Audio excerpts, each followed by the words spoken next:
श्रीमद्देवी भागवत महापुराण प्रथम स्कंध अथैकादशोऽध्यायः।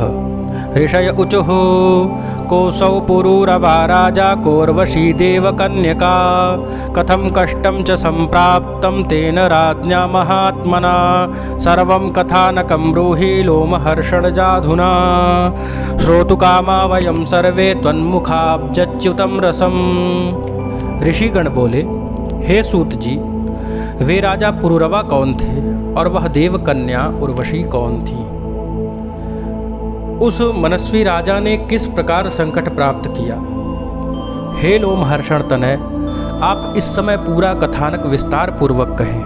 हम सभी लोग आपके मुखारविंद से निःसृत रसमयी वाणी को सुनने के इच्छुक हैं। हे सूत जी, आपकी वाणी अमृत से भी बढ़कर मधुर एवं रसमयी है।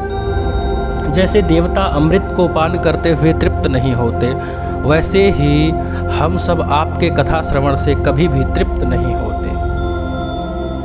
सूत जी बोले, हे मुनियों, अब आप लोग उस दिव्य तथा मनोहर कथा को सुनिए जिसे मैंने अपने परम श्रेष्ठ गुरु व्यास जी के मुख से सुना था। मैं उसे अपनी बुद्धि के अनुसार कहूँगा।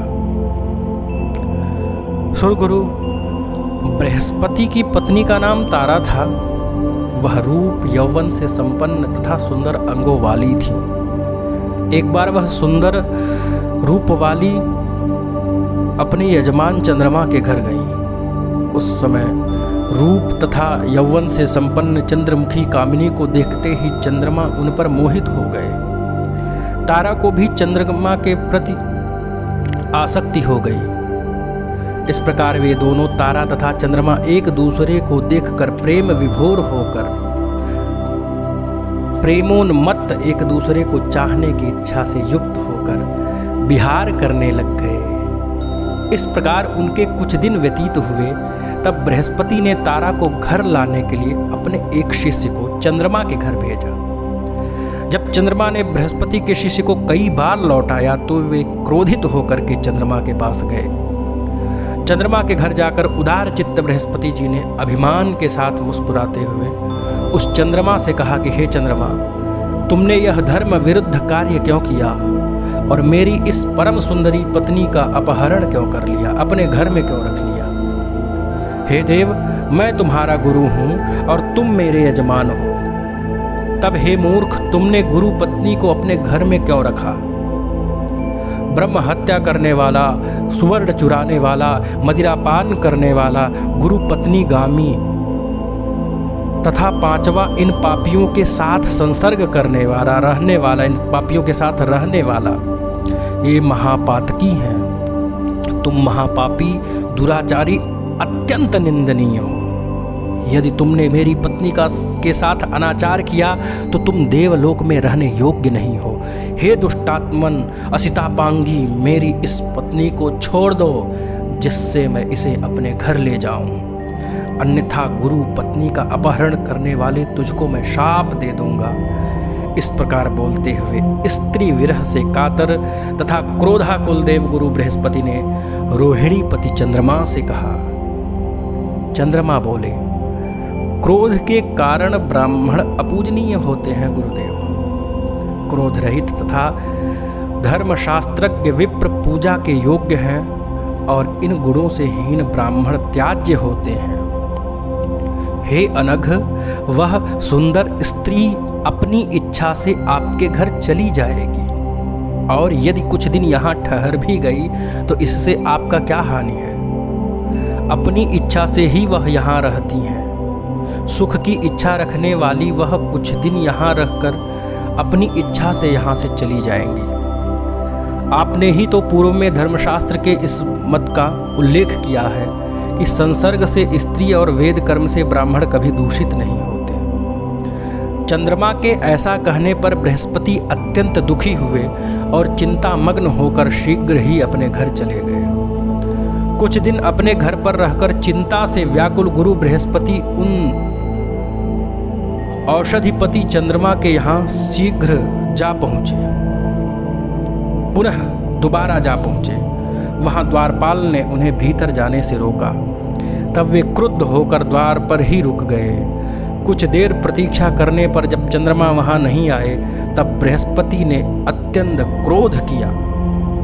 वे विचार करने लग गए, मेरा शिष्य होते हुए भी इसने माता के समान आदरणीय गुरु पत्नी को बलपूर्वक हर लिया है, इसलिए अब मुझे इस अधर्मी को दंडित करना चाहिए। तब बाहर द्वार पर खड़े बृहस्पति ने क्रोध के साथ चंद्रमा से कहा, अरे नीच पापी देवाधम, तुम अपने घर में निश्चिंत होकर क्यों पड़े हो?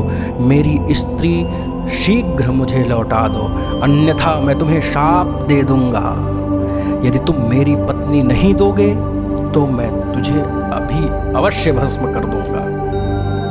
सूत जी बोले, बृहस्पति के इस प्रकार के क्रोध भरे वचन सुनकर द्विजराज चंद्रमा शीघ्र घर से बाहर निकले और हंसते हुए उनसे बोले, आप इतना अधिक क्यों बोल रहे हैं? सर्व लक्षण संपन्न वह असिता पांगी आपके योग्य नहीं है।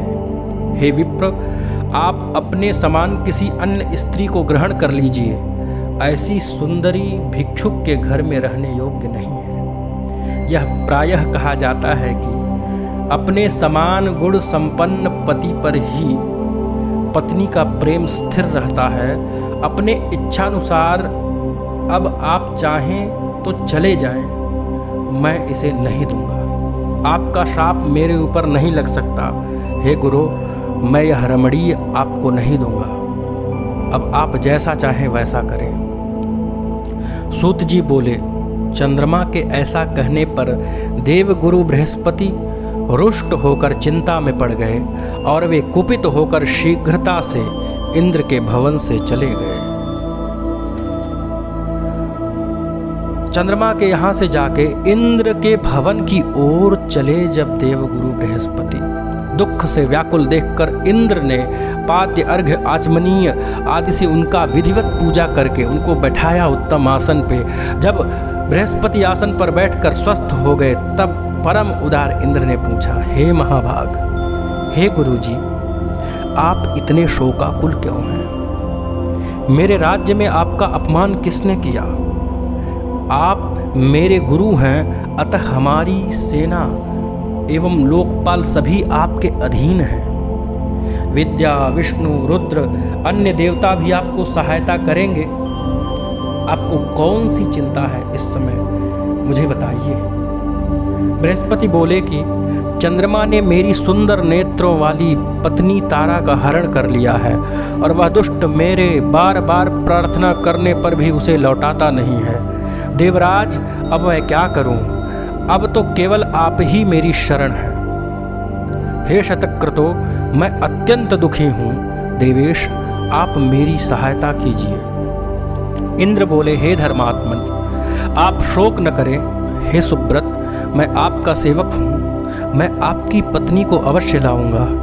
हे महामते, यदि दूत भेजने पर भी वह मदोन्मत्त चंद्रमा आपकी स्त्री को नहीं देता तो देव सेनाओं सहित मैं स्वयं युद्ध करूंगा। इस प्रकार बृहस्पति को आश्वासन देकर इंद्र ने अपनी बात को सही ढंग से कहने वाले विलक्षण तथा वाक्पटुता से संपन्न दूत को चंद्रमा के पास भेजा। शीघ्र ही वह चतुर दूत चंद्रलोक गया और रोहिणीपति चंद्रमा से यह वचन कहने लगा कि हे महाभाग, हे महामते, इंद्र ने आपसे कुछ कहने के लिए मुझे भेजा है, अतः उनके द्वारा जो कुछ कहा गया है वह ज्यों का त्यों मैं आपसे कह रहा हूँ। हे महाभ्रात, हे सुब्रत, आप धर्मज्ञ हैं, नीति जानते हैं।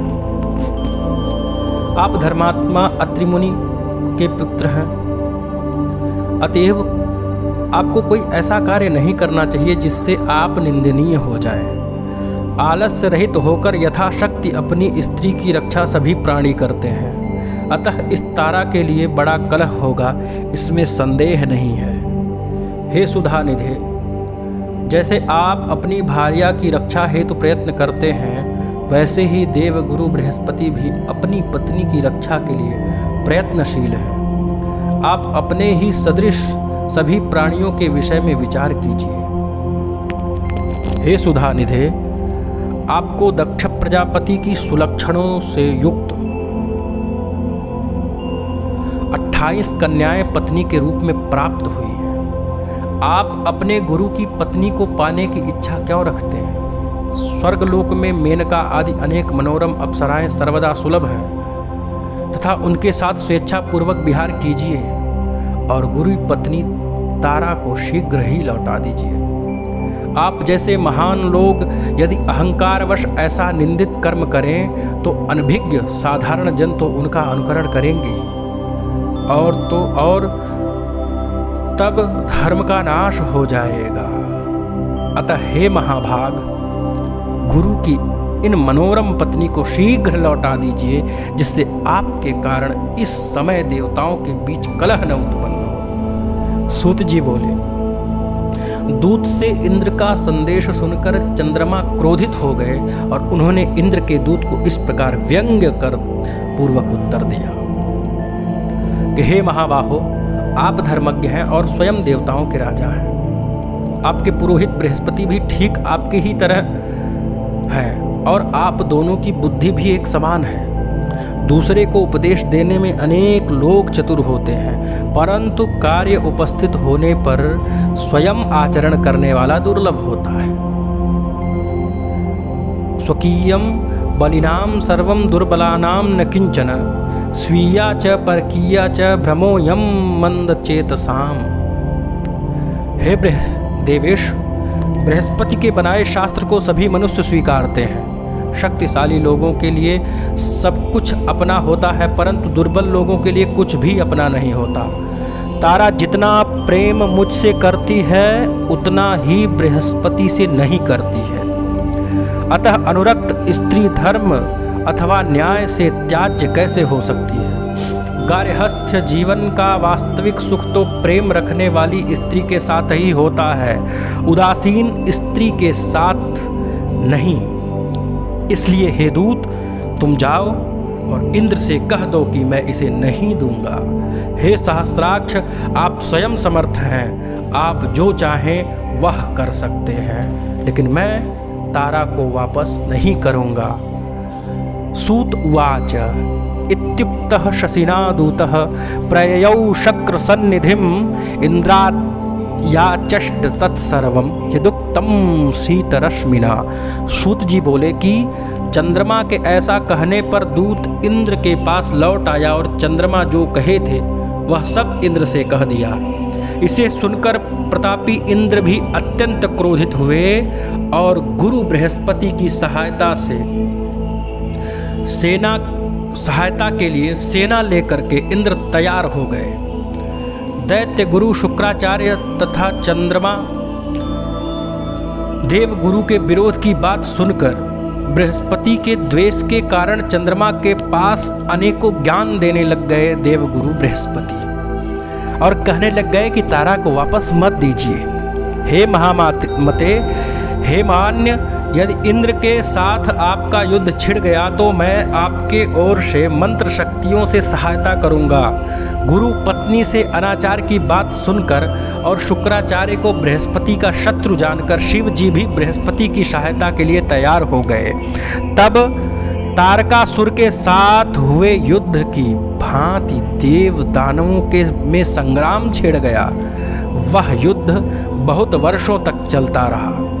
देव दानवों का यह संग्राम देखकर प्रजापति ब्रह्मा जी हंस पर सवार होकर उस क्लेश को शांत करने के लिए रणस्थल में पहुंच गए। तब ब्रह्मा जी ने चंद्रमा से कहा कि तुम गुरु पत्नी को लौटा दो, नहीं तो भगवान विष्णु को बुलाकर मैं तुम्हें समूल नष्ट कर दूंगा। तत्पश्चात लोक पितामह ब्रह्मा जी ने भृगुनंदन शुक्र को युद्ध से रोक दिया और उनसे कहा कि हे महामते, दैत्यों के संग से क्या आपकी भी बुद्धि अन्याय युक्त हो गई है? तत्पश्चात ब्रह्मा जी की बात सुनकर शुक्राचार्य चंद्रमा के पास गए। उन्होंने चंद्रमा को युद्ध से रोका और कहा कि तुम्हारे पिता ने मुझे भेजा है, तुम अपने गुरु की पत्नी को तत्काल छोड़ दो। सूत जी बोले, शुक्राचार्य की वह अद्भुत वाणी सुनकर चंद्रमा ने बृहस्पति की गर्भवती सुंदर प्रिय भार्या को लौटा दिया। पत्नी को पाकर देवगुरु बड़े प्रसन्न हुए और आनंद पूर्वक अपने घर चले गए।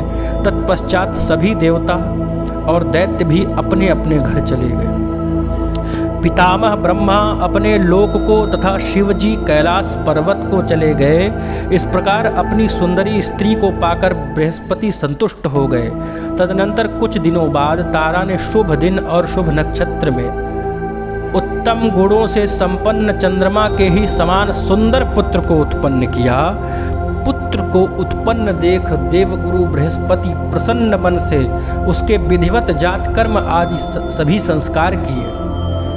हे श्रेष्ठ मुनियों, चंद्रमा ने जब सुना कि पुत्र उत्पन्न हुआ है, तब बुद्धिमान चंद्रमा ने बृहस्पति के पास अपना दूत भेजा और कहलाया, हे गुरु, यदि आप यह पुत्र तो आपका नहीं है, क्योंकि यह मेरे तेज से उत्पन्न है, तब आपने अपनी इच्छा से इस बालक का जात कर्म संस्कार क्यों कर दिया? उस दूत का वचन सुनकर बृहस्पति ने कहा कि यह मेरा पुत्र है, क्योंकि इसकी आकृति मेरे समान है, इसमें संदेह नहीं है। पुनः दोनों में विवाद खड़ा हो गया और देव दानव मिलकर फिर युद्ध के लिए आ गए और इस प्रकार उसका बहुत बड़ा समूह उनका एकत्र हो गया।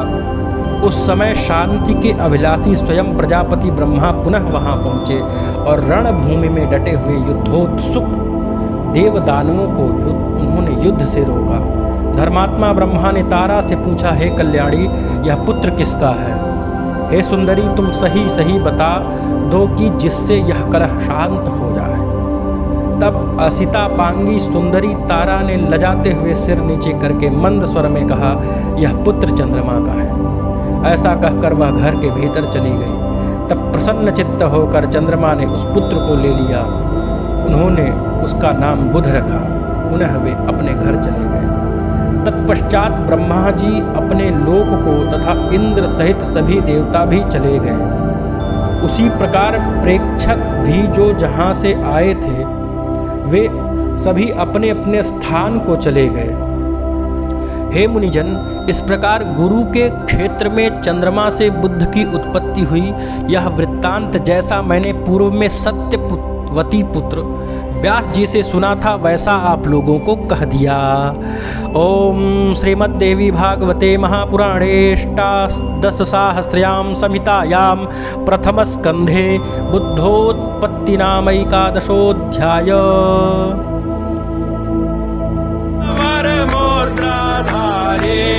मनवांछित फल पावत मन इच्छित फल पावत सेवत नर नारी।